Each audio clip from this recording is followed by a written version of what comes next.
नमस्कार, मैं हूं अंकित दुधानी। आज हम बात करेंगे देश के प्रधानमंत्री नरेंद्र मोदी के बारे में। देश के प्रधानमंत्री नरेंद्र मोदी एक सामान्य कार्यकर्ता से इस पद तक पहुंचे हैं, देश के प्रधानमंत्री पद को सुशोभित कर रहे हैं। क्या उसके पीछे कारण रहे, किस तरह का उनका संघर्ष भरा सफ़र रहा, कहां से उन्होंने शुरुआत की, जो कि आज वो वर्ल्ड लीडर के तौर पर जाने जाते हैं। और इन सब बातचीत के लिए हमारे साथ हैं भारतीय जनता पार्टी के प्रदेश अध्यक्ष ओम प्रकाश धनखड़, जो कि संघर्ष के साथी रहे हैं। प्रधानमंत्री नरेंद्र मोदी जी की अगर बात करें तो प्रधानमंत्री नरेंद्र मोदी 1996 से लेकर के लगभग 5-6 साल तक हरियाणा के प्रभारी रहे हैं। उस समय भी ओम प्रकाश धनखड़ उनके साथ काम करते रहे और उसके बाद भी लगातार उनके साथ काम करने का अनुभव उनका रहा है। धनखड़ जी से जानेंगे कि कैसा सफ़र मोदी जी का रहा है, क्या क्या ऐसे अनछुए पहलू हैं, उनसे भी अवगत हम सब होंगे। तो बात करते हैं ओम प्रकाश धनखड़ जी से। धनखड़ जी, स्वागत है आपका। धन्यवाद। धनखड़ जी, अपन नरेंद्र मोदी जी के बारे में बात कर रहे हैं। नरेंद्र मोदी जी आज वर्ल्ड लीडर के तौर पर जाने जाते हैं। देश का प्रधानमंत्री एक सबसे बड़ा पद कहे होता है, वहाँ तक पहुँचे हैं। लेकिन एक सामान्य परिवार से उठ करके, एक साधारण परिवार से उठ करके एक प्रधानमंत्री पद तक का सफ़र आप किस तरह से देखते हैं? क्योंकि आप भी काफ़ी समय, लगभग 22 साल उनके साथ बिताए हैं आपने, तो किस तरह से देखते हैं? नरेंद्र मोदी जी की इस यात्रा की 3 विशेषताओं की चर्चा मैं पहले करना चाहूँगा।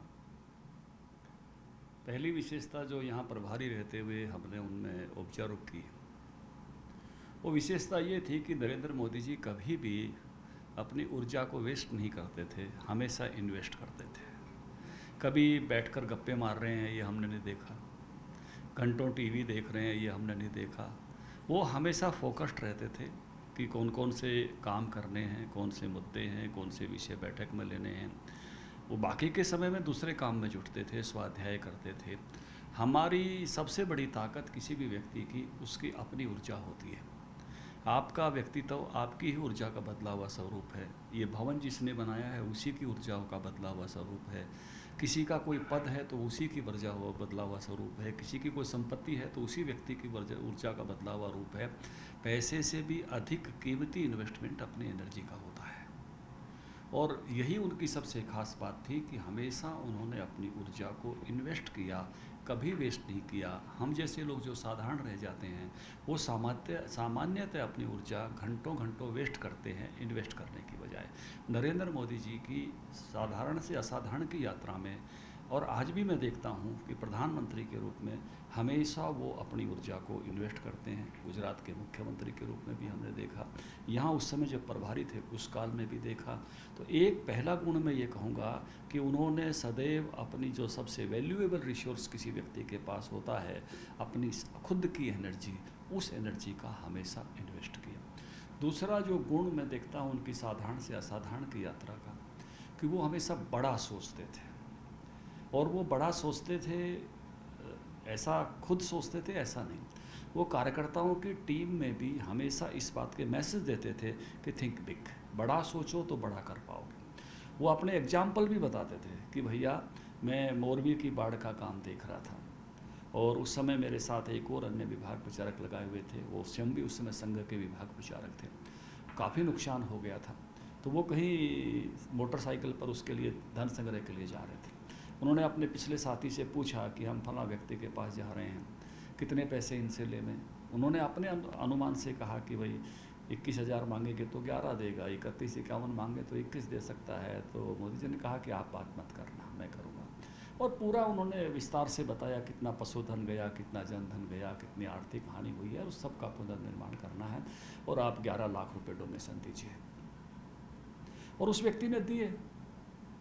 और दूसरा जो साथी था जिसका अनुमान उतना नहीं था, जो रसीद निकाल रहा था, काट रहा था, तो थोड़े हाथों में कंपन था, तो वो शुरू से ही बड़ा सोचते थे। और इसी कारण से मैं सोचता हूँ कि सबको वैक्सीन, 80 करोड़ परिवारों को भोजन, सबके जनधन के खाते, थिंक बिग, ये उनकी सोच में शुरू से है। वो बार बार प्रयास करते थे कि हम सब लोग बड़ा सोचें। ऐसी कहानियाँ हमको बताते थे कि हम बड़ा सोचें, जो छोटे लोग रह जाते, क्योंकि माप जो है वो आपके पैराडाइम में होता है। अगर आपका माप छोटा है तो आप छोटा प्राप्त कर पाओगे। एक गाने में भी कहा ना, जिसका जितना है आंचल यहाँ पर उसको सौगात उतनी मिलेगी। वो बाह्य आंचल का विषय नहीं है, वो आपके पैराडाइम में आपकी सोच कितनी है, उसके हिसाब से आप उसको अचीव कर पाओगे। तो थिंक बिग, ये उनका बड़ा मैसेज था। और आज मैं यूथ को कहूँगा इस बात के बारे में कि बड़ा सोचें तो बड़ा कर पाएंगे। किसी ने कहा है कि भगवान के लिए साइकिल और हवाई जहाज में कोई फ़र्क नहीं है, मांगने वाले का फ़र्क है। जो साइकिल मांगता है उसको साइकिल मिलती है, और उड़ान फिल्म का नायक हवाई जहाज़ की कंपनी मांगता है तो उसको कंपनी भी मिलती है, जबकि वो व्यक्ति साइकिल वाला है, मोटरसाइकिल वाला है। तो इसलिए बड़ा सोचते हैं तो बड़ा कर पाते हैं। नरेंद्र मोदी जी बड़ा सोचते हैं तो बड़ा कर पाते हैं, और बड़ा कर पाए हैं। उनकी साधारण से असाधारण की यात्रा में एक बड़ा तत्व मैं इसको मानता हूँ। तीसरा तत्व जिसकी मैं चर्चा करूँगा, उनकी विशेषता की चर्चा करूँगा, वो विशेषता उनकी है कि वो ठाड़े हैं और ठाड़े को पसंद करते हैं। उनके ठाड़ेपन के अगर मुझे एग्जाम्पल देने हों तो मैं 3 एग्जाम्पल दूंगा। आपको याद होगा अक्षरधाम में आतंकवादी घुसपैठ हो गई थी, आक्रमण हो गया था। शायद पहले मुख्यमंत्री ऐसे हैं वो भारत के, आतंकवादी अंदर थे, जीवित थे, संघर्ष चल रहा था, मोदी जी वहीं पहुंच गए थे। ये उनकी बहादुरी की निशानी है। ये साधारण काम नहीं है, असाधारण काम है। उस समय अपने आप को, शायद उनको सभी एजेंसीज ने कहा होगा कि आप अभी मत जाइए, लेकिन मोदी जी वहाँ पहुँचे। मैं उनके बाकी के व्यवहार में भी इस विषय को देखता था। चौटाला साहब से हमारी 35 सीटों के बारे में लेकर बातचीत हुई थी, बाद में बातचीत टूट गई। चौटाला साहब को बहुत ऐसा नेता माना जाता है कि जो बहुत मजबूत नेता हैं, कद्दावर नेता हैं, लेकिन मोदी जी ने जिस तरह से उनको नाराज़गी जताई थी, मुझे लगता है कि शायद उस समय में उस प्रकार की नाराज़गी जताने वाले नेता, क्योंकि ये सारा समझौता भी मोदी जी के घर पर हुआ था। उस समय वो 3 हरिश्चंद्र माथुर लेन में रहते थे, तो वो उनके इस बात को जताता था कि वो सही शब्दों में किसी भी व्यक्ति को कह सकते हैं अपनी नाराज़गी जताना, ये भी कोई एक ठाड़े व्यक्तित्व की बात होती है, और उन्हें जताई। तीसरा विषय मुझे ध्यान में है, जब इसी विषय पर हमारी इलेक्शन कमेटी की मीटिंग हो रही थी तो भूतपूर्व प्रधानमंत्री अटल बिहारी वाजपेयी जी ने कहा कि 35 की बात हमारे सामने नहीं हुई थी। उन्होंने कहा कि हम आपके बिहाफ पर काम करते हैं, और विदिन 15 मिनट्स मैंने आपको इन्फॉर्म किया था। शायद उस समय वाजपेयी जी के सामने कोई अपनी बात नहीं रखता था, लेकिन जिस दृढ़ता के साथ उन्होंने अपनी बात रखी, मैं इस बात को आगे भी मैं कनेक्ट कर सकता हूँ कि जब गुजरात में गए थे और राजधर्म की बात आई थी तो उसी समय उन्होंने कहा था कि राजधर्म ही निभा रहे हैं। ये उनके व्यक्तित्व की मजबूती को दर्शाता है। जहाँ वो खुद एक मजबूत व्यक्तित्व के धनी हैं, ठाड़े नेता है, हरियाणा में ठाड़ा शब्द बहुत चलता है, वहीं मैं देखता हूँ कि यहाँ जब वो काम करते थे तो ठाड़ी चीज़ों को पसंद करते थे। संतोष यादव माउंट एवरेस्ट पे गई, उन्होंने कहा संपर्क करो, इसको बीजेपी में लाएंगे और बीजेपी में इसको चुनाव लड़ाएंगे। उन्होंने स्वीकार नहीं किया। जब काबुल जहाज़ उतर रहा था, जब आतंकवादियों ने उसको जो हाईजैक कर लिया था, तो वो उसकी जो पायलट थे उनकी बेटी कोई करनाल की लड़की थी, उनकी पत्नी जो है करनाल की बेटी थी, और इंटरव्यू उसके टीवी पर आ रहे थे, बहुत मजबूती से इंटरव्यू दे रही थी कि भाई जीवन में ऐसे पल आते हैं जब व्यक्ति को अपना दायित्व निभाना होता है किसी भी कीमत पर, और मेरे पति वो दायित्व निभा रहे हैं। तो शायद वो टीवी देख रहे थे, मैं भी देख रहा था, तो उनका फ़ोन आया कि इस बहन को संपर्क करो, ये मजबूत बहन है, बीजेपी ज्वाइन कराओ। तो ऐसी मजबूत चीज़ें, जब कारगिल का युद्ध हुआ और कारगिल के युद्ध में हरियाणा के 100 लोग शहीद हुए, उन्होंने मुझे कहा कि हम किसी कारगिल की वीरांगना को चुनाव लड़ाएंगे, ढूंढो किसको लड़ा सकते हैं। और मैंने ही उनको सबसे पहले सुधा यादव का नाम सजेस्ट किया, क्योंकि बाकी जो बेटियां थी वो बहुत कम उम्र की थी, ये थोड़ी ठीक उम्र की थी, पढ़ी लिखी थी, PhD थी, टीचर की नौकरी कर रही थी। उन्होंने कहा बायोडाटा भेजो मुझे 2 घंटे में, और बाद में हमको संपर्क करने के लिए भेजा, और सुधा यादव को खुद आकर उन्होंने चुनाव लड़ाया, और उस इमोशंस के साथ लड़ाया। वो कैसे इस मामले में ऐसी बहादुरी की चीज़ों के साथ इमोशनली जुड़ते थे। मुझे याद है अपनी माँ की दी हुई रुपए की छोटी सी पोटली लेकर आए थे सुधा यादव के चुनाव के लिए, और ख़ुद रामबिलास जी को बुलाकर उनकी झोली में डाली थी, और उस मीटिंग में 12.5 लाख रुपए इकट्ठे हुए थे। तो वो बहादुरी, खुद ठाड़े हैं और खुद जो है दूसरों में ठाढ़ापन आए उसको पसंद करते हैं, और ठाड़े लोगों को पसंद करते हैं। ये मैंने देखा, तो मैं मान सकता हूँ कि 3 बेसिक बातें मैं उस समय भी उनमें देखता था कि जिसके कारण से उनकी साधारण से असाधारण की यात्रा घटित हुई है। बीजेपी की अगर बात करें तो बीजेपी में दो प्रधानमंत्री हुए, प्रधानमंत्री वाजपेयी जी हुए, अभी प्रधानमंत्री नरेंद्र मोदी जी हैं। कैसे आप इन दोनों को अलग करते हैं? क्योंकि कुछ जो लगातार मुद्दे बने हुए थे, वो चाहे धारा 370 कश्मीर का मुद्दा हो या फिर राम मंदिर का मुद्दा हो, काशी विश्वनाथ कॉरिडोर का मुद्दा हो, ऐसे काफ़ी मुद्दे थे जो अभी मोदी जी ने आने के बाद सुलझाए हैं। प्रधानमंत्री वाजपेयी जी भी रहे, उनका भी एक पूरा कार्यकाल रहा। कैसे आप इन दोनों को कनेक्ट करते हैं और कैसे अलग करते हैं? देखिए, हर व्यक्तित्व की अलग विशेषता होती है। वाजपेयी जी को अजात शत्रु कहा गया। वो पार्टी की सीमाओं से पार भी समस्त विपक्ष में बहुत लोकप्रिय होते थे। मोदी जी के लिए अलग मुहावरा चला है, मोदी है तो मुमकिन है। शायद किसी भी प्रधानमंत्री के लिए मुहावरा नहीं चला हो। और मैं ये देखता हूँ कि सबसे बड़ी बात जिसको मैं आपसे साझा करना चाहूँगा या दर्शकों से साझा करना चाहूँगा, राजीव गांधी की मृत्यु के बाद जब सरकारें बनी तो गठबंधन की सरकारें बननी शुरू हुई और एक ऐसा लंबा समय गया कि लगातार गठबंधन की सरकारें रही और बड़े बड़े विश्लेषक ये विश्लेषण करने लगे थे कि राज्यों के जनादेश का जोड़ ही भारत का जनादेश है, यानी खंडित जनादेश प्राप्त होता था। वाजपेयी जी को भी ऐसी सरकार का नेतृत्व करना पड़ा जिसमें 27 पार्टियां थी, इसलिए वो सब जो मोदी जी के संभव में पूरे जनादेश में संभव होता है उनके समय में संभव नहीं हो सकता था। इसलिए ये जनादेश को पूर्णता से प्राप्त करना, मैं कहूँगा कि मोदी जी एक बड़ा काम कर पाए और वो स्टैच्यू ऑफ यूनिटी के माध्यम से उन्होंने किया। सरदार पटेल ने इस देश को एक भारत श्रेष्ठ भारत बनाने का काम किया था और जब सरदार पटेल का स्टैच्यू उन्होंने बनाने का निर्णय किया तो मुझे लगता है कि देश की आत्मा को छुआ और उन्होंने हर किसान से उसका प्रयोग किया हुआ लोहा, हर गांव की मिट्टी जो लेने का निर्णय किया, मुझे वो दायित्व सौंपा उन्होंने। मैं सौभाग्यशाली हूँ इस विषय के लिए, अनुग्रहित हूँ उनके उस निर्णय से। देश के हर राज्य में मैं गया और मैंने जो दृश्य देखे, बहुत मेरे हृदय को छुआ उन दृश्यों ने। देश कैसे एकात्म हुआ इसको समझने की जानकारी मुझे मिली। मैं जब हैदराबाद गया लोहा और मिट्टी इकट्ठा करने के लिए, कितने इमोशनल थे लोग। उन्होंने कहा हम 15 अगस्त 1947 को आज़ाद नहीं हुए, हम तो 24 सितंबर को जो है आज़ाद हो पाए थे। ये 11 को शुरू हुआ था जो अभी एक कार्यक्रम बनाया गया, वो ऑपरेशन शुरू हुआ था उस दिन से। 48 को हमारा पूर्ण रूप से विलय हुआ था और उन्होंने कहा कि आज अगर हम भारत का हिस्सा हैं तो सरदार पटेल के कारण है। आप उनके स्टैच्यू के लिए लोहा और मिट्टी लेने आए हो। जिस इमोशंस के साथ हैदराबाद के रियासत के लोगों ने, आज के आंध्र और तेलंगाना के लोगों ने दिया था, वो इमोशंस भुलाए नहीं जाते। उन्होंने भाषण करते हुए कहा था कि धनखड़ जी, सरदार पटेल नहीं होते तो आपको वीज़ा और पासपोर्ट लेकर यहाँ आना पड़ता। जब मैं नॉर्थ ईस्ट में इस काम के लिए गया था, गुवाहाटी में 7 सिस्टर्स के लोगों को बुलाया था, उनके साथ जब ये बात रखी, उससे भी भरी भयंकर इमोशंस वहाँ पर थे। उन्होंने कहा लोकप्रिय गोपीनाथ बारदोलोई और सरदार पटेल नहीं होते तो हम भारत का हिस्सा नहीं होते। आज हम भारत का हिस्सा हैं इन दो नेताओं के कारण हैं। आज हमारे एयरपोर्ट का नाम लोकप्रिय गोपीनाथ बारदोलोई है या लोकप्रिय गोपीनाथ बारदोलोई को भारत रत्न मिला तो वाजपेयी जी ने दिया था। कितनी खुशी के साथ उन्होंने लोहा और मिट्टी इकट्ठा किया था, उसका आनंद भुलाया नहीं जा सकता है। देश के कितने सारे इतिहास को, गौरवशाली इतिहास को छुपा करके रखा था।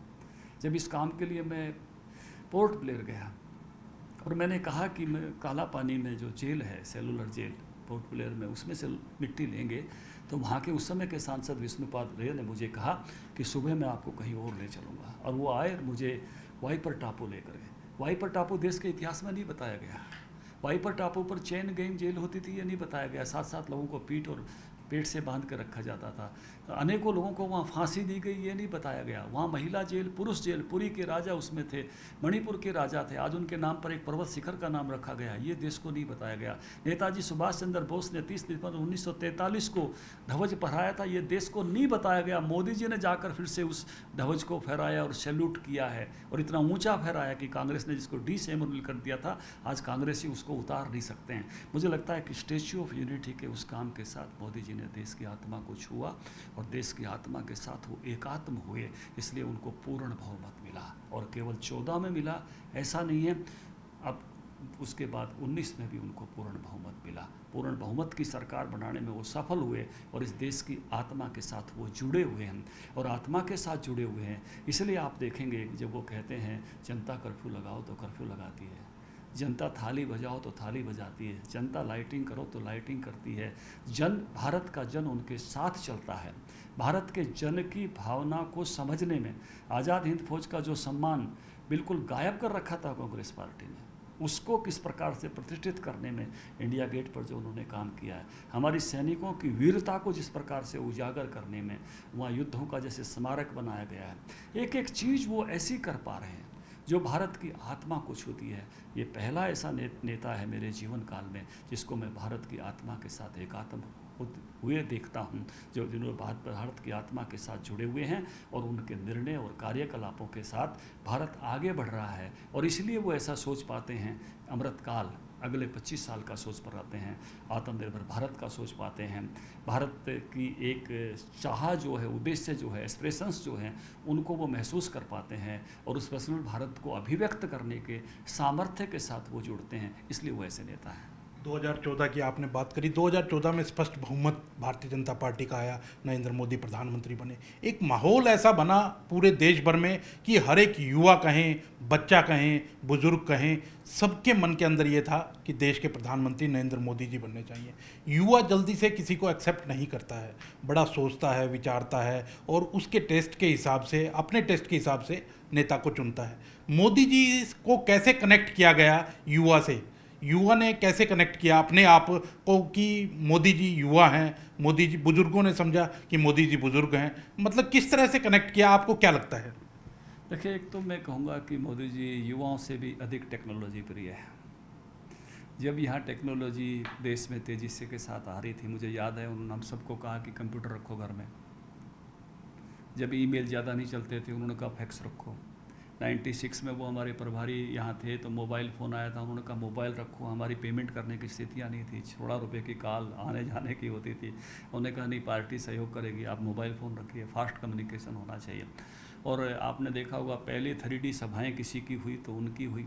जिस टेक्नोलॉजी में आगे बढ़े तो आप देखेंगे, अभी विक्रांत जब लॉन्च हुआ तो मेरे ख्याल से जितना आनंद मोदी जी का मैं देख रहा था, जिस प्रकार से पहली बार भारतीय तोपों ने सलामी दी, उसका आनंद उनके भाषण में भी था, उनकी उस बात की खुशी उनके भाषण में भी थी।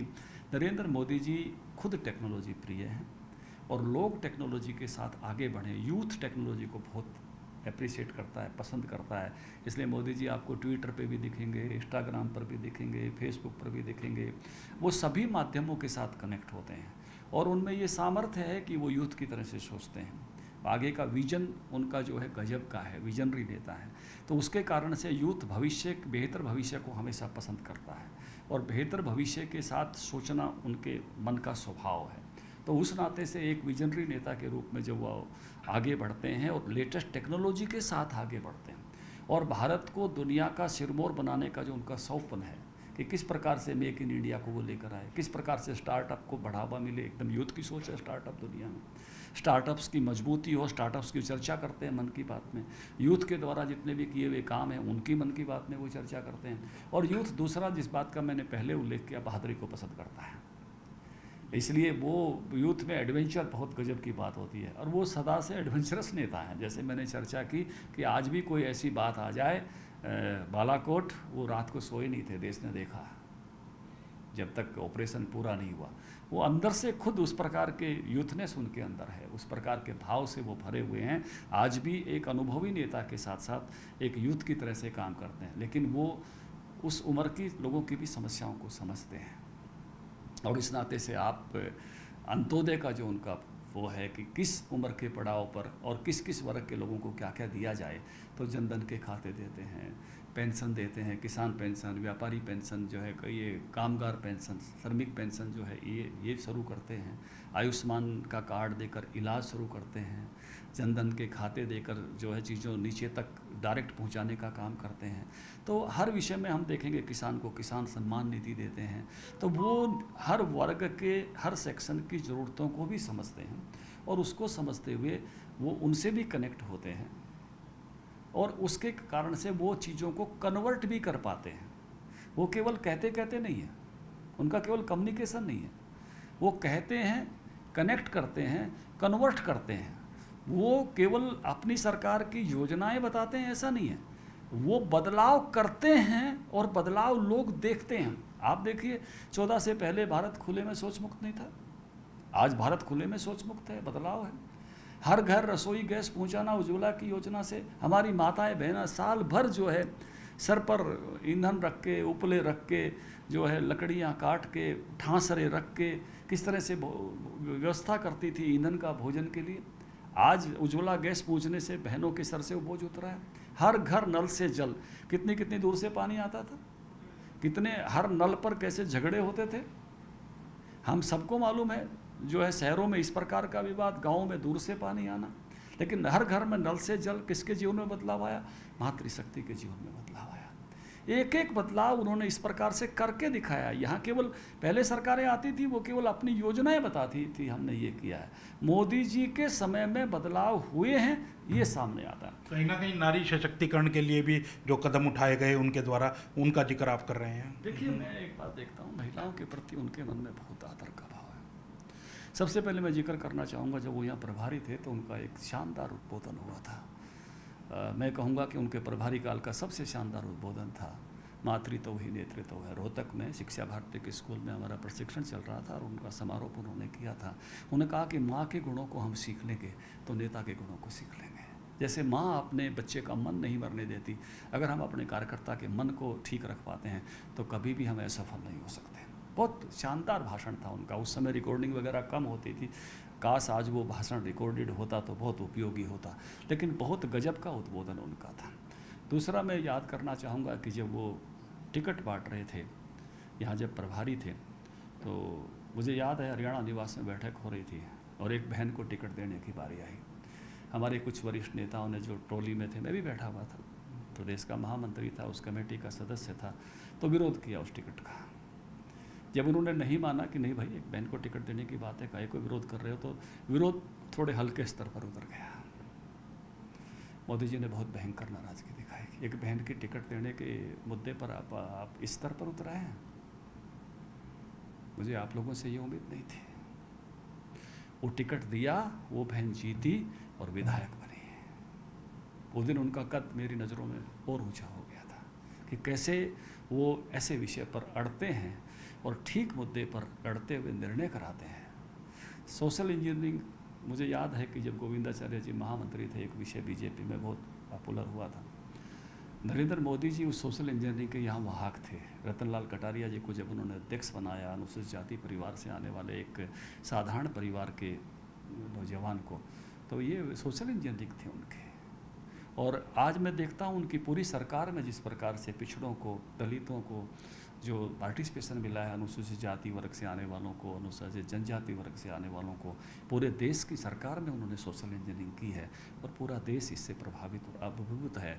तो जहाँ महिलाओं के सशक्तिकरण का विषय है, या चाहे सोशल इंजीनियरिंग का समाज के सभी ऐसे वंचित वर्ग जिनको कहा जाता रहा, उनके स्थान का विषय है, मोदी जी ने अपने जीवन में करके दिखाया है। कई बार उन्होंने अपने फैसलों से दुनिया तक को चौंकाया है। वो चाहे पाकिस्तान के अंदर उतर गए हों, नवाज शरीफ के यहाँ जा कर के शादी समारोह में शामिल हो गए हों, या फिर सर्जिकल स्ट्राइक हो, ऐसे काफ़ी अनेक फैसले रहे पिछले 8 साल की बात करें कि जिनसे दुनिया चौंकी है।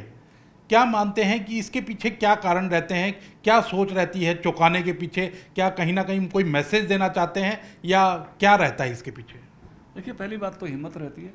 ऐसा काम करने के लिए हिम्मत चाहिए। मैंने पहले कहा कि वो हिम्मती नेता है, क्योंकि हिम्मत के बिना ये नहीं हो सकता कि आप किसी में ऐसी जगह जाकर तुरंत पहुंच जाओ या ऐसा मजबूत निर्णय ले सको जैसे अमेरिका और इजराइल जैसे देश लेते थे।